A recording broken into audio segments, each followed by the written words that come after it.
On considère cet exemple-là, on nous dit, dans un jeu de 32 cartes, on tire au hasard une carte, puis on la remet.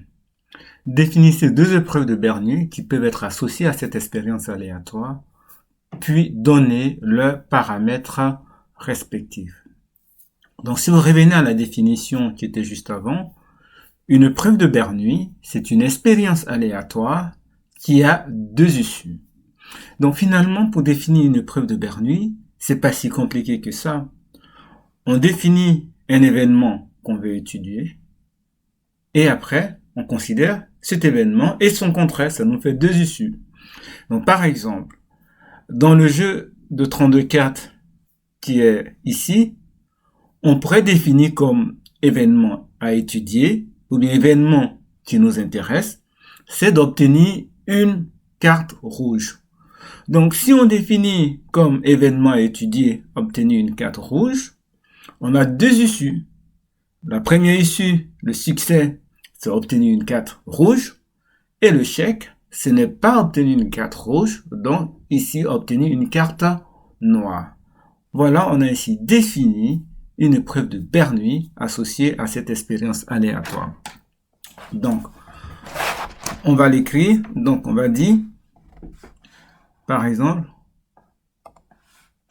on dira donc, on tire une carte et on s'intéresse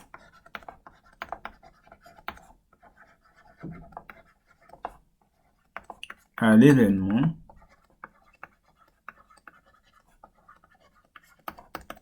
qui est S pour nous ici, obtenir une carte rouge.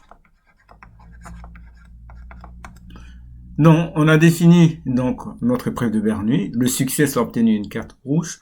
Le paramètre de l'épreuve de Bernoulli, c'est sa probabilité. Donc, comme le jeu de cartes contient moitié couleur rouge, moitié couleur noire, donc on dira donc le paramètre P pour cette épreuve de Bernoulli, c'est 1,5. Donc, vous avez compris par là que l'échec, c'est obtenir une carte noire. Donc, ça, c'est la première épreuve de Bernoulli. On passe à une deuxième épreuve de Bernoulli possible qu'on pourrait associer à cette expérience aléatoire. Donc, par exemple, on pourrait dire, on tire une carte et on s'intéresse à l'événement obtenir une carte de cœur. Donc, on tire une carte et on s'intéresse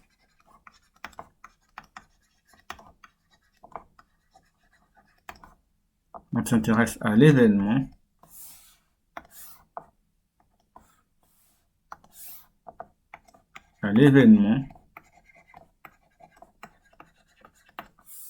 obtenir, donc ce sera notre succès. Le succès, c'est l'événement qui nous intéresse. Obtenir une carte de cœur.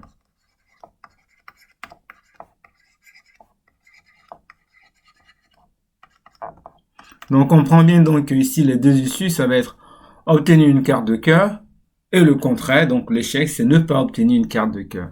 Donc la probabilité P, donc qui est le paramètre de notre épreuve de Bernoulli.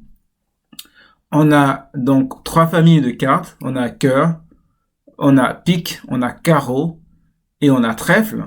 Donc on a 32 cartes. Donc chaque famille de cartes fait un quart. Donc la probabilité d'obtenir un cœur, c'est un quart.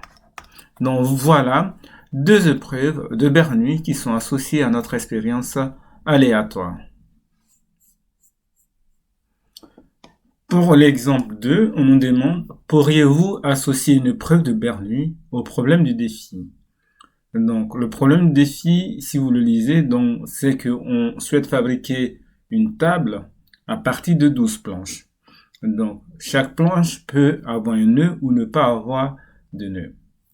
Donc ici, on voit que lorsqu'on prend une planche, on a deux quarts de figure possibles. Donc soit la planche possède un nœud, soit elle n'a pas de nœud. Donc, vous voyez que ces deux issues, on peut les utiliser pour définir notre épreuve de Bernoulli. Donc, on pourrait simplement dire, on prend une planche et on s'intéresse à l'événement, la planche possède un nœud. Donc, on considère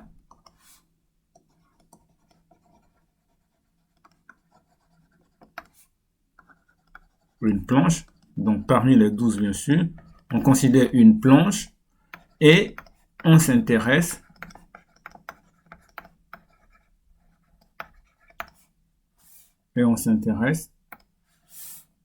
à l'événement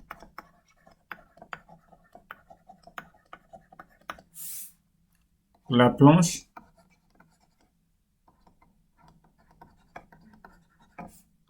possède un nœud.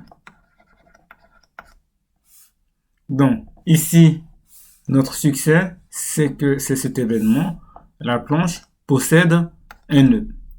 Donc, quelle est la probabilité pour que la planche possède un nœud?